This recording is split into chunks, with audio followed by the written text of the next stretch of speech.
Chinese challenging the Monroe Doctrine, if you will, by deepening their partnership with Venezuela. And I say challenging the Monroe Doctrine because, of course, the U.S. has said that China shouldn't be dealing with Venezuela, Venezuela shouldn't be dealing with China, and that's the Democrats in the White House, and it's also the Republicans who are out of office but in office in Congress saying that. But rather than running in the opposite direction, the two countries have recently gotten closer. President Nicolás Maduro of Venezuela, was just in China for a 7-day trip. He met with President Xi towards the end of the trip. He also met with a number of other high-level officials in Shenzhen, Shanghai, and Shandong.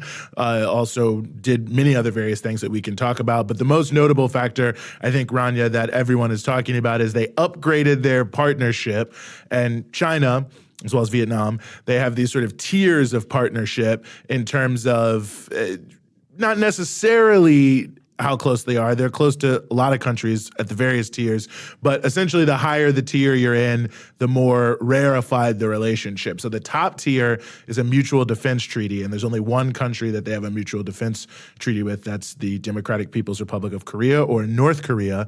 The second highest tier is where Venezuela has entered. That's the all-weather friendship. And the only other country that is in that tier is Pakistan.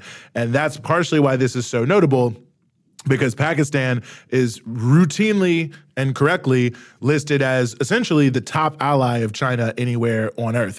The two countries are very close. In China, you know, they have a saying they call the Pakistani people the Iron Brothers, and it's the Iron Brotherhood of the two countries, and that's where all weather comes from, is no matter what happens, the alliance will never be broken. Long-standing, 40 or 50 years of that now. So for Venezuela to ascend into that tier is a big statement coming from both countries, of course, but certainly coming from China about what they intend to do moving forward. And the third tier, I'll just note to give people a better sense of this, is the unlimited strategic partnership tier. And of course, if you pay attention to international affairs, you know that is Russia is the only country in that tier. So